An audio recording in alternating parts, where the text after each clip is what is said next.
So we got our great Nikolas Robinson here, folks. He's going to be next to us. We'll see if the mic's necessary. Does that help at all? Can you hear me? Can everyone hear me? Wonderful. I like the phallic shape to it, so I'm going to keep it. So I'm not going to read anything cheerful or happy. I apologize. It's not going to be funny, unless it's unintentionally funny. This story was originally published in Dark Moon Digest back in 2021. It's also included in my new short story collection that comes out next month, entitled We Paint Our Faces with the Ashes of the Dead. The story is titled, Here There Be Monsters. For years, she lived alone, a simple life in a simple, stilted home, nestled back from the apogee of a beautiful cove, between the tranquil beach and the lush green mountains that hid her private paradise from the rest of the island.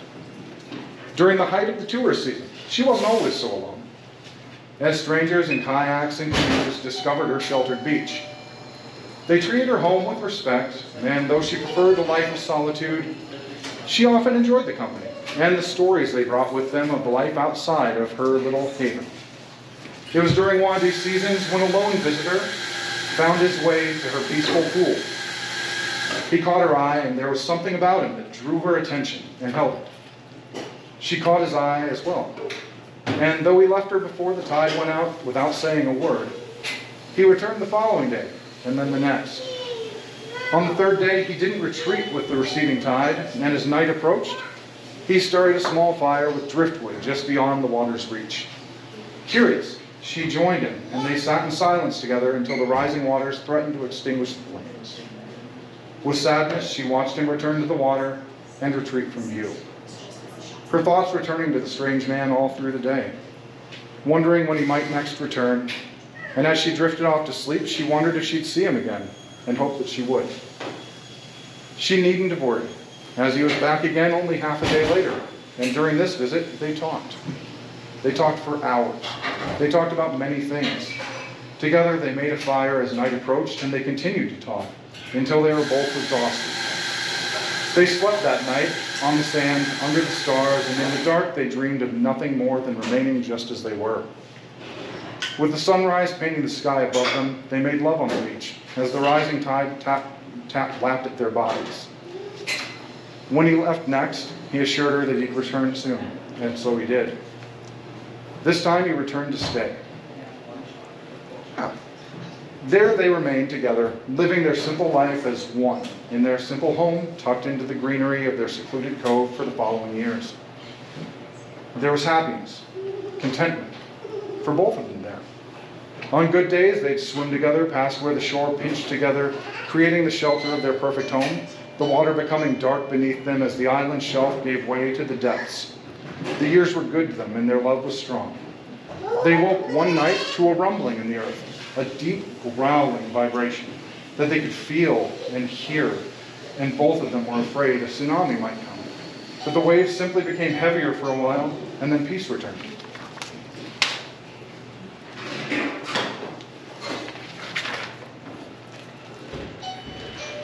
The sting, which had started the end of it all, seemed so innocuous at first.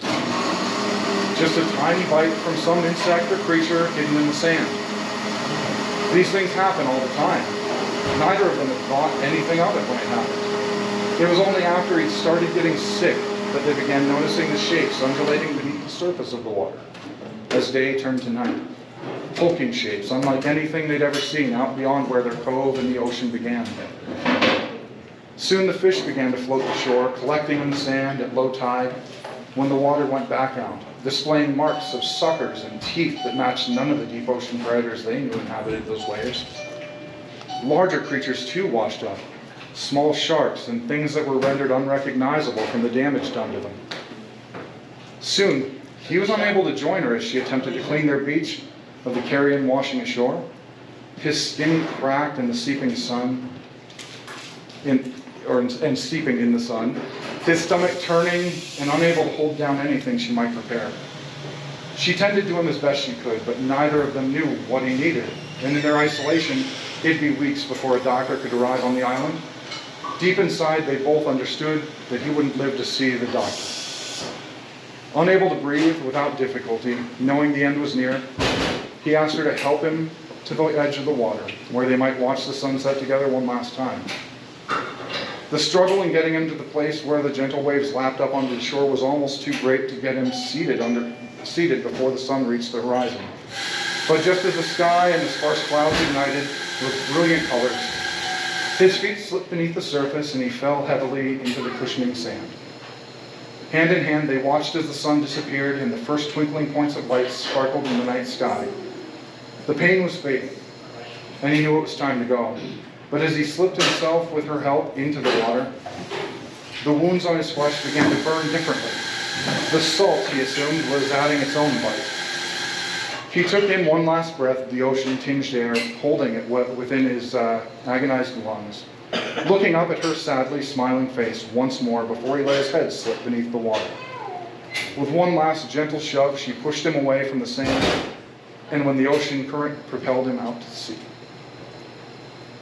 Alone in their home, she continued to monitor the new shapes in the waters. Surely some creatures stirred up at the depths and exploring the surface for perhaps the first time. She found herself scared, but filled with excitement at the same time, experiencing the thrill of something strange and new that hadn't yet become terrifying. Only after she awakened one night to a racket caused by a solitary tentacle slithering its way into her patio, blindly seeking her out, did she finally feel true fear of what might be out there. She beat at it with an oar and snaked its way back into the depths, rejoining the writhing mask of tendrils she imagined it must belong to. Her safe, comforting home was now host to a strange new creature which threatened her. The tourists who visited her island became more infrequent as people began to disappear, and rumors began to circulate about unholy abominations which swept the unwary away if they dared to wade out too far. For months she lived like this, in new isolation, fearing that soon she must give up the home she cherished so much. Weary from remaining vigilant so late into the nights, she was too exhausted as the sun dipped below the horizon to notice the horrible eyes peering at her above the water, and the way the waves were disrupted as something skimmed along beneath the surface. She did not notice the threat until the pallid, swollen limb had wrapped itself around her waist and pulled her violently toward the water. As her head was battered against the sand, she saw sparks before her eyes, and she felt only confusion and terror. Then suddenly, just as quickly, the cadaverous tentacle released its hold, and the momentum of being dragged to the sea was gone. She collected herself and stood, her feet in the water, and she felt as much as heard an anguished roar from somewhere in the darkness that had fallen silent. Resigned and no longer afraid, she stood firm for a moment before venturing further into the welcome embrace of the ocean, standing with her waist submerged, her hands pushed and pulled by the movements of the tiny currents. Something broke at the surface before her, and then slipped beneath the water again, too far away to make out. In the dark beyond, only the simplest details. Still, she stood to face what came.